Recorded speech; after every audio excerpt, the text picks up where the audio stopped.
Welcome to Salima சமையல்.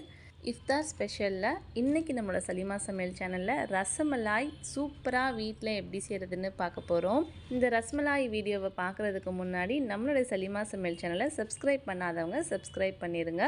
பக்கத்தில் இருக்கிற பெல் ஐக்கானையும் கிளிக் பண்ணிக்கோங்க. வீடியோக்குள்ளே போகலாம் வாங்க. இந்த ரசமலாயை நம்ம 3 ஸ்டெப்பாக பிரிக்கிறோம். அதில் ஃபஸ்ட்டு ஸ்டெப் நம்ம ரப்டி செய்ய போகிறோம். ரப்டி செய்கிறதுக்காக 1/2 லிட்டர் பாலை ஒரு பால் காய்ச்சிற பாத்திரத்தில் சேர்த்து காய வச்சுக்கிடலாம். பால் கொதித்து வர வரைக்குமே இந்த மாதிரி கிளறிக்கோங்க, இல்லைன்னா அடி பிடிக்கும்ல. பால் லைட்டாக ஒரு கொதி வந்ததுக்கப்புறமா ஒரு பிஞ்ச் அளவுக்கு குங்குமப்பூ சேர்க்குறோம். குங்குமப்பூ சேர்த்து நல்லா கிளறிக்கோங்க. இந்த கலர் நல்லா சேஞ்ச் ஆகணும், எல்லோ கலர் ஆகும் பாருங்கள் பால். பார்த்தீங்களா, பாலோடைய கலர் நல்லா சேஞ்ச் ஆயிடுச்சு இல்லையா? இப்போது 50 கிராம் அளவுக்கு ஜீனி சேர்க்குறோம். சுகர் ஆட் பண்ணதுக்கப்புறமா 1/4 ஸ்பூன் அளவுக்கு ஏலக்காய் பவுட்ரு சேர்த்துக்கலாம். நாங்கள் 2 ஸ்பூன் ஜீனியில் கொஞ்சம் ஏலக்காய் சேர்த்து நல்லா பவுட்ரு பண்ணி சளிச்சு எடுத்து வச்சுருந்தோம். அதை தான் இப்போ சேர்க்குறோம். உங்கள்கிட்ட நார்மலாகவே ஏலக்காய் பவுடர் இருந்ததுன்னா நீங்கள் அதை டேரெக்டாக 1/4 ஸ்பூன் சேர்த்துக்கோங்க. இப்போ இந்த பால் நல்லா கொதித்து கொஞ்சமாக திக்காகணும். இந்த பால் கொதிச்சிட்டு இருக்கிற டைமில் உங்களுக்கு வேணும் அப்படின்னா பாதாம் பிஸ்தாலாம் கொஞ்சம் கிரேட் பண்ணி இதை நீங்கள் சேர்த்துக்கோங்க. பட் நாங்கள் இன்றைக்கி இந்த ரப்டியில் சேர்க்கலை. பால் நல்லா கொதித்து கொஞ்சம் திக்காயிடுச்சு. இப்போ இதை ஒரு பவுலில் மாற்றி ஆற வச்சுக்கிடலாம்.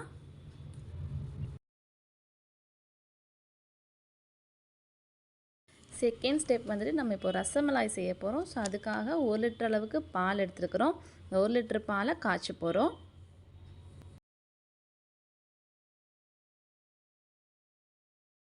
பால் ஒரு கொதி வந்ததுக்கப்புறமா ஒரு லெமன் எடுத்துக்கலாம். அதாவது பெரிய சைஸ் லெமனாக எடுத்து அதில் ஜூஸை மட்டும் நம்ம ஃபில்ட்ரு பண்ணி எடுத்துக்கலாம். அந்த ஜூஸ் அதில் சேர்த்து பாலை திரிய வைக்க போகிறோம். வீட்டில் லெமன் இல்லை அப்படின்னா 2 ஸ்பூன் அளவுக்கு வினிகர் சேர்த்து கூட நீங்கள் திரிய வச்சுக்கலாம். பாருங்கள், பால் நல்லா திரிஞ்சிருச்சு. இதை ஒரு ஒயிட் கிளாத்தில் நம்ம ஃபில்ட்ரு பண்ணி எடுத்துக்கலாம். நல்ல ஒரு ஒயிட் கிளாத்தாக எடுத்துக்கோங்க.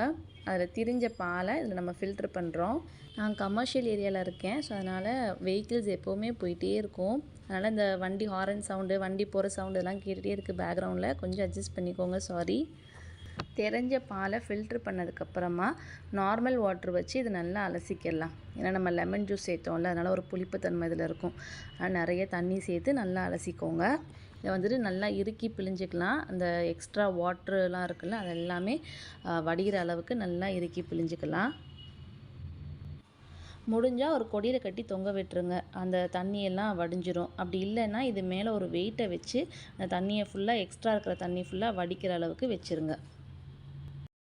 தேர்ட் ஸ்டெப் நம்ம சுகர் சிரப் செய்ய போகிறோம். அதுக்காக 1 லிட்டர் அளவுக்கு தண்ணியை ஒரு பேனில் சேர்த்துக்கலாம். தண்ணி கூட 250 கிராம், அதாவது 1/4 கிலோ ஜீனி சேர்க்குறோம். நம்ம எவ்வளோ ஜீனி சேர்க்குறோமோ அதில் அப்படியே 4 பங்கு தண்ணி எடுத்துக்கிறணும். அதனால தான் நான் 1 லிட்டர் தண்ணி சேர்த்துருக்குறோம். இந்த சுகர் நல்லா கரைஞ்சி கொதிக்க ஸ்டார்ட் ஆகட்டும். அதுக்குள்ளே நம்ம இந்த ஃபில்ட்ரு பண்ணி வச்சுருந்தோம் இல்லையா, அந்த பன்னீர், அதை எடுத்து நம்ம இந்த ரசமலாய் ரெடி பண்ணிக்கிடலாம். துணியில் நல்லா கட்டி வச்சுருந்தோம் இல்லையா தெரிஞ்ச பால், அதை ஒரு பிளேட்டில் மாற்றிக்கலாம். அதை முடிஞ்ச அளவுக்கு நல்லா அழுத்தம் கொடுத்து பிசைஞ்சுக்கோங்க. அப்போ தான் இந்த ரசமலாய் சாஃப்டாக கிடைக்கும். இதை பார்த்திங்களா, இந்த அளவுக்கு நல்லா சாஃப்டாக பிசைஞ்சு உருட்டி எடுத்து வச்சுக்கோங்க.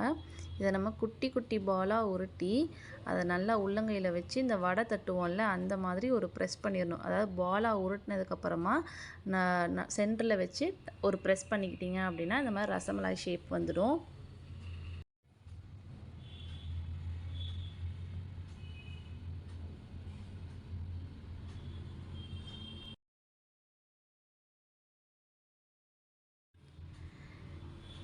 ரசமலாயை ரெடி பண்ணுற டைமில் இங்கே சுகர் சிரப் நல்லா கொதிக்க ஆரம்பிச்சிருச்சு.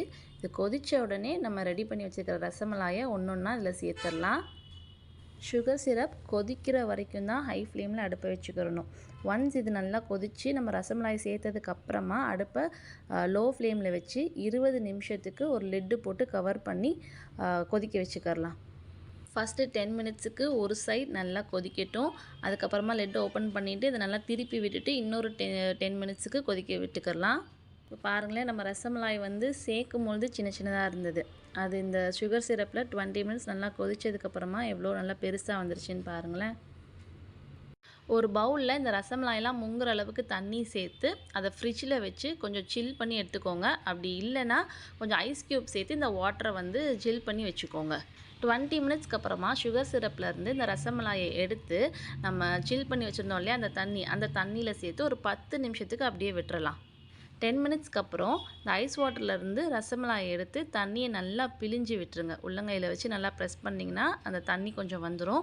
அந்த தண்ணியை நல்லா பிழிஞ்சு விட்டுட்டு நம்ம ரெடி பண்ணி வச்சுருந்தோம் இல்லையா, ஃபஸ்ட்டு ஸ்டெப்பில் ரப்டி ரெடி பண்ணி வச்சுருந்தோம்ல, அந்த ரப்டியோட இந்த ரசமலாயை சேர்த்துடலாம். இப்போது லாஸ்ட்டாக வந்துட்டு கார்னிஷிங்காக குங்குமப்பூவும் பாதாம் பருப்பும் சேர்க்குறோம். ரப்டியில் சேர்த்ததுக்கப்புறமா இதை ஒரு 7 மணி நேரத்துக்கு ஃப்ரிட்ஜில் வச்சு ஸ்டோர் பண்ணிக்கோங்க. அப்போ தான் இது ரொம்ப சாஃப்டாக சூப்பர் ரசமலாயாக கிடைக்கும். இன்றைக்கி எங்கள் வீட்டில் இஃப்தாருக்கு இந்த ரசமலாய் தான். ஃப்ரிட்ஜில் ஸ்டோர் பண்ணி சாப்பிடும்பொழுது அப்படி குளுகுளுன்னு நல்லா இருந்துச்சு.